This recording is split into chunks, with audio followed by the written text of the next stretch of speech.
morning, good afternoon, good evening. This is the Man United Agenda Aftermath Show. I forgot to get that in last time.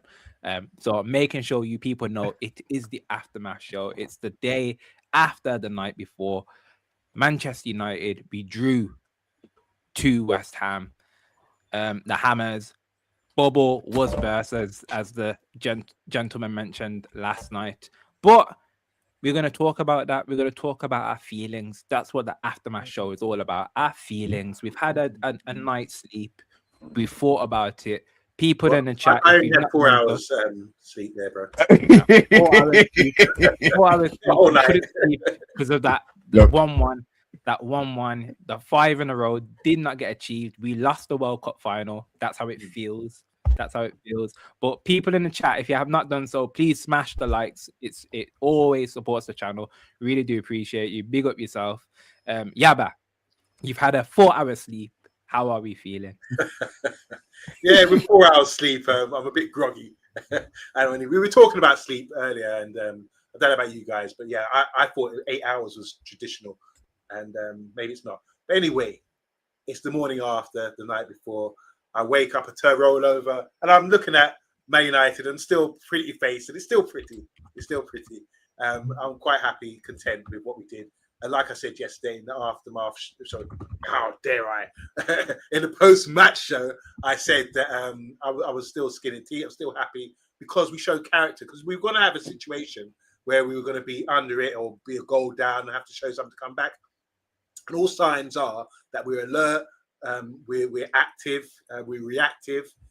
We're showing signs here that if there's a deficit, Man United, we can come back and get a result after that. We didn't put our heads down, and that's the promising thing, because we have to take baby steps to grow as a team. And we had a bit of adversity by going a goal down, and we came back and we got the result. And we could have won it with if only Xerxes would cut his hair and stop all these Jericho, all of these Jericho, a flick. And I think, like there's a rule.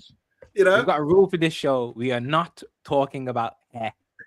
That's the rule for today. We're not talking about hair. Okay. Sorry, Mr. B. Sorry. Mr. B would get his nut on it. Mr. B, he would get his nut on it, get his nut on it. But when you got hair like Xerxes, you're doing that. Who's bad? Brushes off, innit? He said, who's bad? I thought that was him. I thought that was going in. But anyway, that's fair enough. Mr. B, you've had your 5 hours, 7 hours sleep, whatever it is. How are we feeling? and your afternoon fiesta or siesta, I should say. Yeah.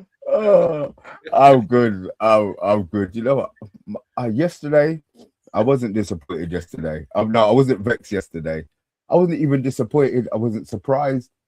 I'm content with where we are at the moment. I'm content with where we are. If that was maybe a draw on the top of, another 2 losses, and 1 win and 1, then fine. But the fact that it's 13 points out of the last 15, I'm content with where we are. I think what it did show is a way of neutralizing the system that Carrick has, in regards to they were probably the first team that decided they're going to sit in.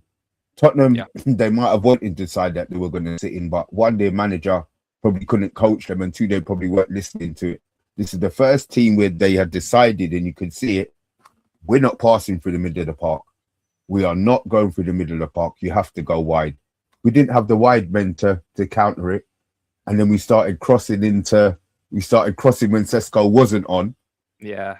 So when he came on, maybe we were already used to crossing or sending the ball in that way, because Ahmad even went the left side, which means that obviously he was going to be pinging the ball in. So that's my only worry about that, is if teams watch that specific game and think, maybe if we kind of pack the middle, but then it depends on the team's balls. If, teams have disrespected Man United, innit? Like in the last, we're going to grounds and getting our arse handed to us on a plate. So I think these 4 games maybe showed them, we're saying, oh, we're back, we're laughing. Yeah. maybe the managers are thinking, oh shit, we probably can't not take the piss, but we can't treat them how we had been treating them recently because we're a better team now.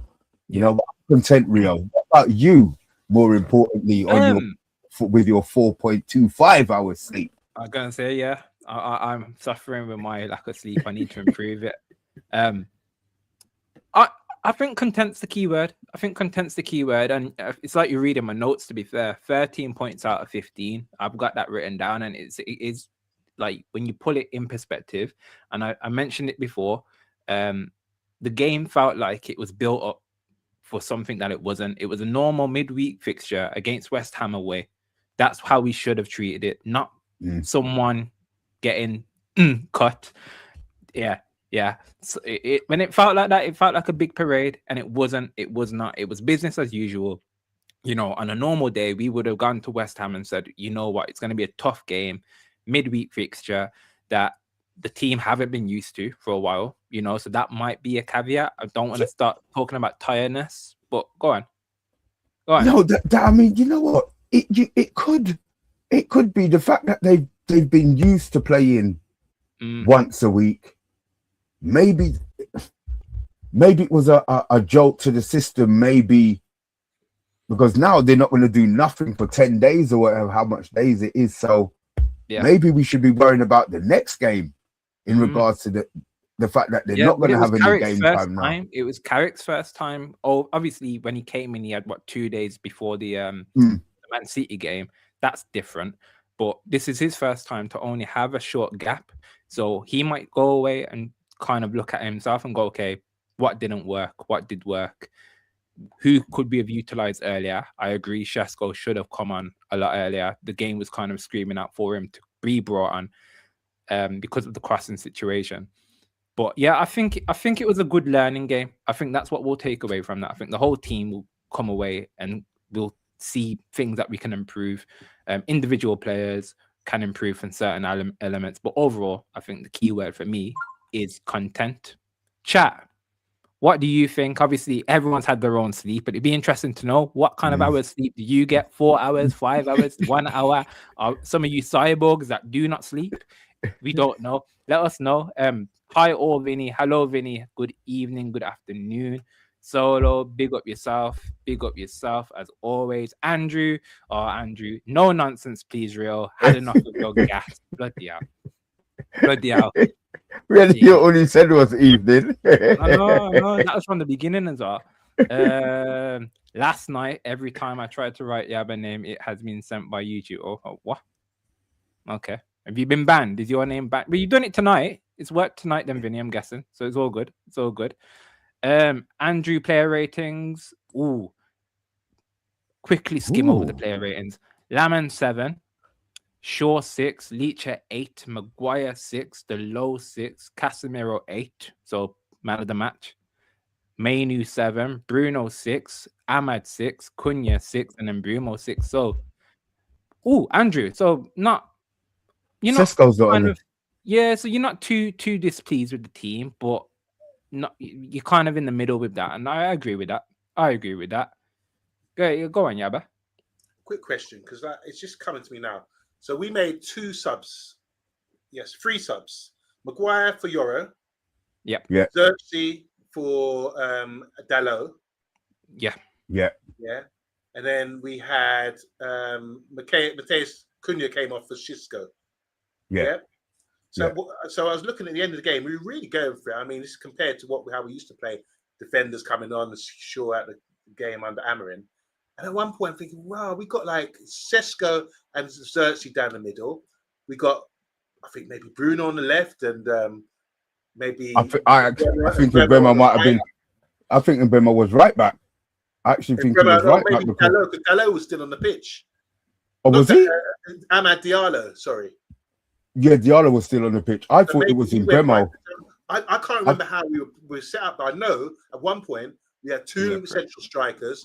Looked like Mbemo was on the right, maybe Bruno on the left, and then Amad Diallo filling in for right back if that was necessary. It was really courageous to do that. You don't see that often from managers, and it's like saying, "Yeah, we're comfortable. We're going to go for it." and I like to see that.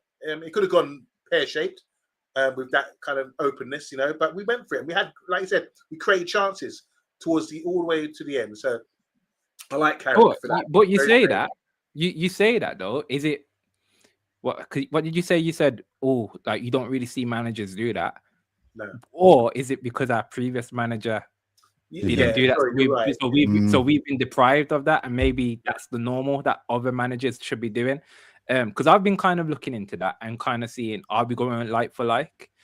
He's not been doing it, has he? I think the timing of the subs could have been different, and that's one thing. Too late. Yeah, I think so. I think because of the crossing, I think Yaba, Colin, and Rebel spoke about it last night in terms of the crossing. We were crossing, and it is important. A lot of the crosses were bad yesterday, but if you don't have a full cross it makes it tougher. If you can see it, especially when there's loads of bodies, if you see a peeking head, you've just got that little reference point to kind of do it to. Whereas if you're doing it against shorter players, you're gonna have to fizz it across the box, and we weren't doing that. A lot of the crosses were long, but yeah, a few tweaks in the overall quality of the crosses need to be improved, especially from some of the corners. But I just want to add, whatever happens tonight, and obviously it's in the title, calmness. Whatever happens tonight, we are still fourth. So there is no need to panic. And to be fair, I don't think there has been panic. I don't think there has been, gents last night, there weren't no really much panic. It was calm, collective. And the general fan base, I don't think there's been much panic. So there's been a little bit of a turn going forward. I think, there's an expectation. Andrew, said yesterday was a game we could have easily have lost on a different occasion away. I mean, to be fair, he was... Sorry, cut you, Rio. No. Andrew was one of the only people who said, we all said it might be a difficult game, but he was the only one who said that we could lose it. Everybody else was maybe a close win. So I think this is the realization part of it for us as fans, is that we probably have to keep it a little bit lower. What I did want to ask you though, obviously Sesko, he scored 5 in 6 goals and he's only started 2 games. Are we now, is he our super sub, or do you think he's warranted enough now? Because when he came on, I think the game changed for us in regards to, you were talking about a focal point, you know what I mean? He's a big one, he's like the Eiffel Tower out there, so he's not somebody we could miss. Do you think this game maybe has given him more food for thought in regards to maybe starting Sesko over? I get what you're coming at. And again, out of all the kind of attackers that we had, I do think, and I call it agenda, I do think the weakest at the moment is Ahmad. So if someone is going to come out, I think you've been saying you've been saying that for long, bro. No, you've been man. Guys, we're changing the show's title to the Ahmad agenda, not the main. I'm just saying my opinion. Okay, so who would you drop? Would you drop Cunha? Cunha got dropped yesterday for Xisco. Yeah, no, but that's been happening. That's been happening. It feels like he can't last 90 minutes for whatever reason. That's been a common. And the guy you're disrespecting does last 90 minutes. No, not What's me. your issue with I know you're on about Casa. A few months ago, you said something that really triggered a lot of people. I was like, "Well, I was really shocked." You said this, but you've got issues. You say there's no end product. You got an issue with Ahmad. Ahmad, the guy who sacrificed himself Ahmad, back. And now you're saying he needs to do better. That's all I want. And out of what we've got at the moment, I'm liking what I like from Sesko. So I want to get Sesko in, and if that means Ahmad comes out, that's not a blemish on Ahmad. Just Ahmad needs that mentality. What I've got written down again: Sesko, Yarrow, bench players looking good, showing maturity when they come on. That for me has been the big promising thing. And obviously we've got Everton away next. Everton away next. Yeah, and they're going to be lining up with Branthwaite, who's back in the team. Tarkowski. Who else have we got? Michael Keane, he's been playing a lot because of Branthwaite not being in. So it's going to be another physical kind of game. So yeah, but in terms of centre backs like that, and I know you like that kind of debate, that's why I think Shesko would be good in that kind of game. What do you think? Well, Mr. B mentioned just now that Shesko's like a big figure. He's a target man, and he scored a goal. He whipped it across. He was there, not on his head, but he's got a variety of finishes, you know. And he sort of like said he reminds him of the Eiffel Tower, which is you see him standing there. And you know, but did you know, guys? I don't know if you know this. What has a tick and the Eiffel Tower got in common? A tick, as in like an insect tick. Yeah, what's a tick and an Eiffel Tower got in common? They're both French. I know. They're both parasites. Oh Jesus! Oh Yabba! Anyway, back to it's true though. Nah, true. chat. Please grill him for that. Please absolutely grill him for that. And by the way, I just want to make a disclaimer. I made a joke the other day. Stephanie's not here, but I was going to speak to her about it. I made a joke the other day. She said something, and no, it went over everyone's head. And it was it wasn't it, guys? It wasn't a bad joke. It was a genuine joke. So anyway, enough about that. But yeah, so I think when you talk about a target man, I've said a few weeks ago, I'm not saying try to say, oh, I told you so, or anything like that. But I did say a few weeks ago, having Xisco is really crucial because it does give you that a target, and he occupies defenders. So obviously, like you just said, you mentioned a great point there. When the two centre backs at West Ham suddenly got Xisco and then Xerxes to deal with, it's a different ball game for them. There's no spare. You got to go man to man. You got to pick him up. You got to be alert. Whereas before that, it was just people drifting off them, not really pinning these guys in. So it's really important to have that option.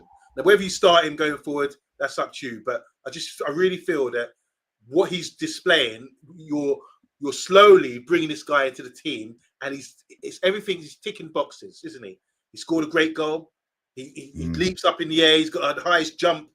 He should be in the NBA slam dunk competition. You know, with the way he jumps. He looks like he's slowly. We don't want people to burst onto the scene. He's slowly coming through, and that's a nice. Has he scored a header for us yet? I know he's missed it. I know he's missed a few. I know, man. You mentioned the leap. He got a mad leap. I want to see him score a header, man, like Ronaldo. He's got it in him. I just don't think he has. I just remember him missing loads. I tell you what, he has got his goals are a variation of goals. He scores. I mean, yesterday's goal or the POVs of the goal from yesterday. Like I mean, today. When watching it yesterday, you're up. I watched the replays and you're up. But when you actually study, that finish is ridiculous, you know, because he catches it on a half volley, bro.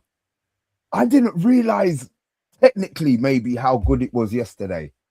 You know what I mean? And I said the game before, he had that chance at the end that he should have buried, but the game was done. We didn't need the goal. I'm so glad that he come clutch on this one where we needed it more. We needed the points in it. We needed his goal to he won us that point in the game. You know what I mean? So yeah, Rio, I get it. I'm just not sure it's Ahmad who should be dropped. That's fair. But that's fair. Then who? See, why I don't think it could be Cunha, because Ahmad or Mbemo can't play Cunha's side. I think they're both more effective on the right. We missed Doggy, by the way. I will say that.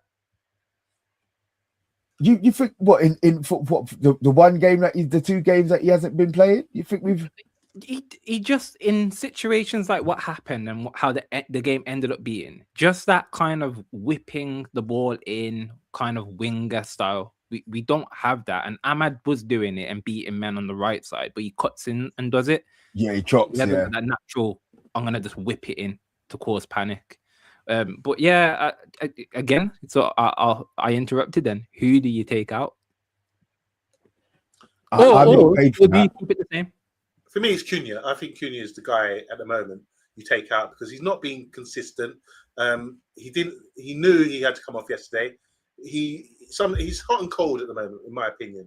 And I just think when you're talking about fitting into the team and having securing a place, out of all those guys, He's last in the line, in my opinion. So I think it's fair when you made the first sub to bring a striker on. Who would you play? Who would you put? No one complained about Cunha coming off. Who would you play left? To be fair, Mbeumo can play left. You go Mbeumo. Yeah, because he played left at the beginning of the Tottenham game. To be fair, two games he played against Tottenham. He played on. By the way, I know you should ask a question. We'll come back to that because Mr. B never answered. I'm sorry to jump in, but I was looking at the subs bench yesterday, and I was going, all right, what we've got, and I heard the commentators beforehand. I don't like to listen to them, but it was on in the background. I heard someone say, I can't remember because they had Mikel Antonio there, and Nicky Butt, at the table. And I heard them say, oh, yeah, suddenly they're talking about, the Man United squad's really good. And I'm thinking, well, we've had this squad all season. We haven't bought anybody. Why are you saying it's really good? But then I looked at the lineup and I said, right, we've got cover. Where's the centre midfielder? And they had the Fletcher boy in there. So I'm thinking, if one of the central midfielders gets injured, you either put Bruno back or you bring on the Fletcher boy. So maybe, we really kind of like, beyond that, who Colliers, is he still at the club? I'm not sure. But that was a bit of a concern for me. Because that's been the concern all season, hasn't it? It's kind of we've been, and especially when the window shut, it was like, okay, we are riding this out now. Casemiro, Kobbie Mainoo, pretty much grinding them into the ground every game. But again, it's one game a week most of the way. I can't envision any more midweek games for us. I'm not too sure. But there might be. From the question, because you did ask who you're going to take out, and I think Cunha. I don't know what Mr. B's going to say about that. Mr. B, you've had time to dwell on it now. By the way, Andrew thinks Mbeumo has been poor last couple of games. So do you know what? And his maybe. So maybe I would. Yeah, maybe I would go. Maybe I would go in Mbeumo. Maybe I would go in Mbeumo. So he's got the goals for us, but I can take that away and separate that from performance. So I do get it. The thing is because the players are so. What I like is our front line is so different. Like it's just going to be choosing a game and hoping that as a manager you can choose the game to utilize the strengths of the four. Because in Mbeumo, he's not going to pin a defender. He did try. God bless him. He did try yesterday. When the ball's at his feet, it's good. But we know that Sesko can protect the ball all the way up to like the 6'4", whereas in Mbeumo will only probably protect it, 5'5", ducking down and holding the ball. So I think it's just choosing the right game. And I think Sesko for the Everton game, I know that's a long way away. I think Sesko for the Everton game to pin back Tarkowski and Braithwaite would be a much better, safer option for us. Just to add, Mr. B, when we're talking about Cunha, Mbeumo, or however you pronounce his name, I think I've been pronouncing it wrong for years. Mbeumo.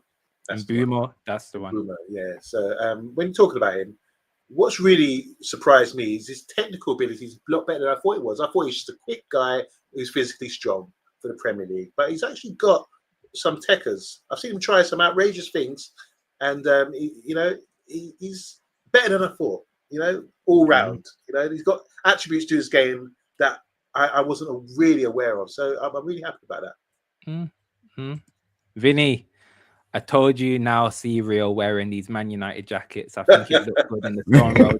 Big up Vinny. Big up Vinny. You know what you're going to do? Bucket hat as well. Oh my God. Yeah. Looking like Kobbie Mainoo. Corrupt Football. Is it safe to watch this stream or are there Amorim inners here? I was an Amorim inner, but we move on from that now. The conversion rate is high, man. The conversion rate is high.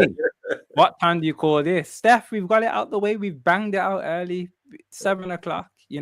But you are here, and you've with your like as well. 7 likes, people. with a pub band. But yeah, I get what you mean. The whole the thing that I like is we are arguing a lot. We're not arguing. We're just debating about different. You've gone Mbeumo, I've gone Ahmad, and you've gone Cunha. That's good. All three of us have gone with someone else to be dropped, and I've got the positivity and the confidence to say, okay, these players will be benched and they'll be not happy, but they'll accept it and know their role and they'll be willing to come on, like Shesko's done, like Yaro's done. So I think they'll be raring to go. The carrot has been dangled now. They know what's there in front of them and they know what's available for them. The only thing I'll say is with Shesko, I think he does need to get a start now because we can't have that carrot being dangled so many times and he's actually producing. So are we in agreement that he will start against Everton?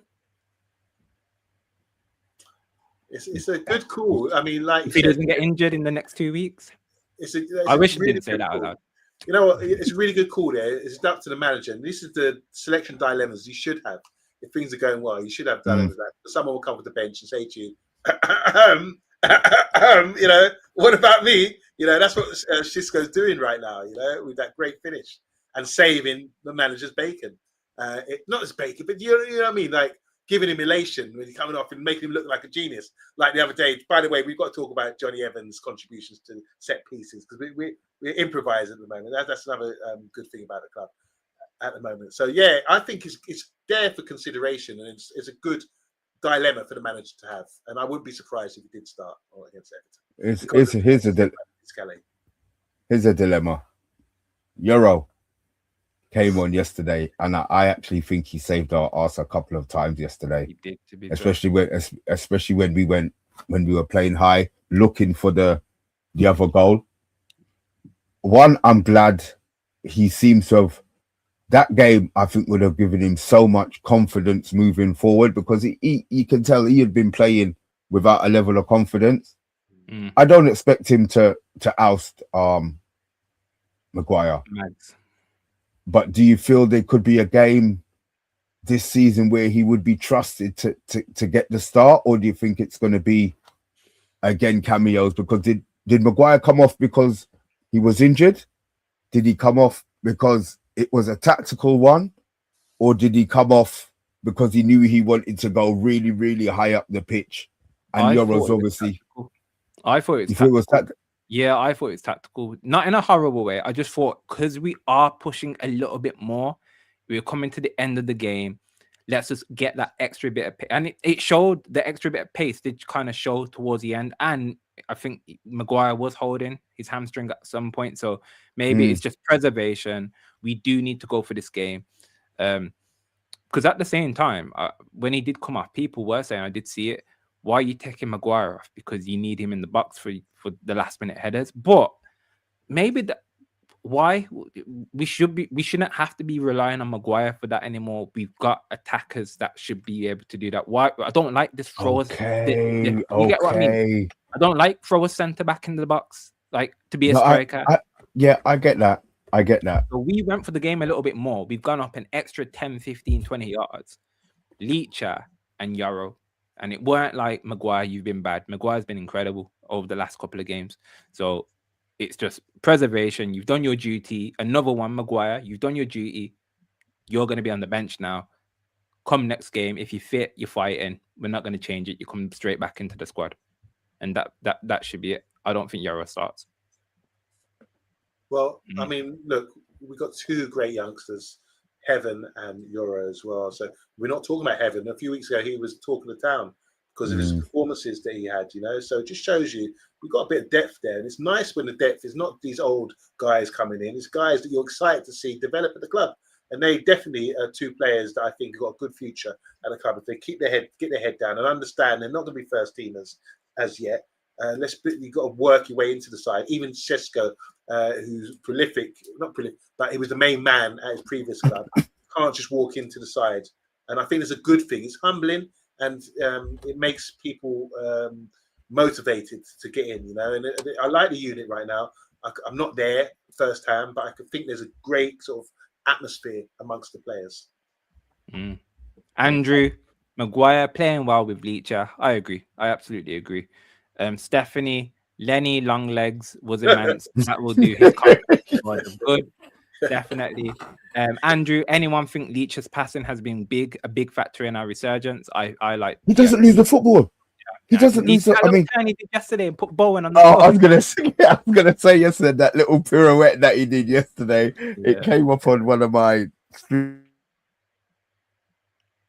creamy things just before we went live today as well, because I actually forgot about it. I tell you, man, he doesn't waste the football. No. Long pass or short pass, he doesn't waste the football. Nah, I love him. I love him. Ryan, the Arsenal fan. Ooh, we will remember Thomas Frank. Your service will be remembered. Yeah, Thomas Frank, gone. Derms in the mud. Derms in the mud. Leacher and Minu link really well. Andrew, I agree. Again, and this is all promising. You know, Combinations. yeah, that's it, man. We've got combination, strength and depth.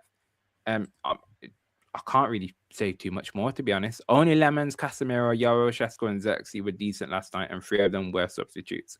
And you know, Ooh. it is what it is. Only Lemons, Casemiro, Yaro, Shesko. Maybe. I kind of agree with that. Do you know what? I think kind of Kobe agree was with it. outstanding. I thought I Bruno. thought No, I don't think it was one of Bruno's best games. Just to be fair, I don't think it was one of Bruno's. He was one of Bruno's alright. best not, games. not one of his best games, Mr. B, but he was still the best player on the park for me. I didn't think he was bad. I don't think he was bad. No, I wouldn't have said he was bad. He's raised the bar so much that look at who do they have midfield? Shuk, and Potts, and none of them could light a candle to Bruno. Right. So if that's who Bruno was up against, then do you think that he should have done more in the game? No, I'm just saying because you The way raise they the standard set so much. When he doesn't score or get an assist, or or we don't get a good result, it's like Bruno didn't play well. When and I think to myself, right, let's assess this properly. Let me think about it. Am I being biased here? Actually, no. I'm watching things during this game. First touch, brilliant. Link up play, slowing the game down, dictating the tempo, bringing people to play, always looking, communicating well. These are good things I want to see from our leader, our captain, and a footballer. Like same with Luke Shaw. Things go unnoticed. No one really talks about his game. Yesterday was outstanding. First touch, bam, cut inside, bam, doesn't lose the ball, starts again, gives and goes. First touch, immaculate.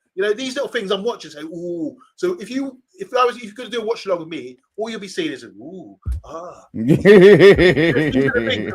touch. It's just like things we take for granted. We've seen with Bruno and Luke Shaw and all these guys, and especially Kobe. People just take them for granted. They just do these things, but they're so good at it. It's a bit like I saw an interview from Phil Neville the other day. He was talking about Cantona, and the way Cantona's touch and technique was outstanding. And Cantona, all he used to do is just play wall ball, hit the ball, boom, boom, into the wall, touch, and Bergdorf, similar thing. And you wonder why, their touch is immaculate, and then you just take it for granted.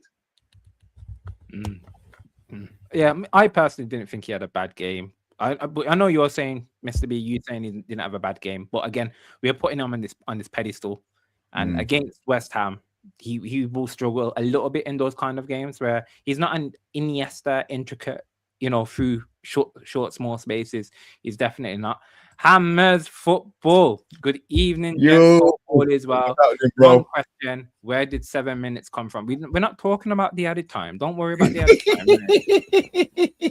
time. We're not worrying about the added time. Nothing like that. No. You accept the 1-1.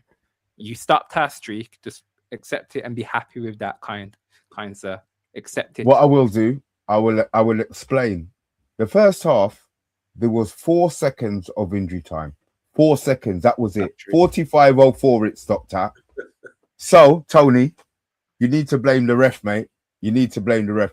All jokes aside, though, I beg you, please, just win your next 2 games to really put the pressure on the Spuds. Please. That is what I'm asking, Tony, man. That's what I'm asking. There we go. I'm going to do a quick Batman smoke bomb thing and just Houdini. And just it's all right. Are we done? Yeah, man, we're wrapping up, man. So your chicken ain't gonna bun up. You're all right, man. Your chicken is there. Short and sweet aftermath. Yeah, short and sweet aftermath show. We've got our thoughts and we've had our feelings, and overall, I think we're okay. We're content. That's the word that we're gonna use up until we've got a week off now. Yay. Warring, blah blah blah, but not the show, people. So stay tuned. We will be here in some shape, form, capacity, there will be some kind of Manchester United news because we are the main event. We're the greatest football team on the planet. So there'll be always something to talk about. But if you've not done so already, please smash a like. It does help the algorithm. And if you've not done so, subscribe. Subscribe. We don't say that enough, but every subscription helps. So we really do appreciate it. Can I just say, any last nice words? to Yeah. see you. Big up to Hammers Football TV. Guys, make sure if you've got a channel, subscribe to him because he's come on here after the game. He says a draw is a fair result, and I agree. And I really do wish you well because I remember a few years ago when you got relegated, and everyone said, "Oh, look at that side; they can't get relegated." And the same applies this time around. I don't want West Ham to get relegated. I think you're too good, and hopefully you can keep chugging away and turn this around. And that was a confident result. It'll give you motivation. Having a draw against Man United twice over. So good luck to West Ham. They're a good club. Mr. B, anything from yourself, kind sir? No, man. I'm blessed, man. As I said, my belly's full. United have got me content like apple pie and custard at the moment. So I'm good. I'm good. Love that. Chat, it's been a pleasure as always. And we have been the Man United Agenda, and we will see you tomorrow. Good night. Bye-bye.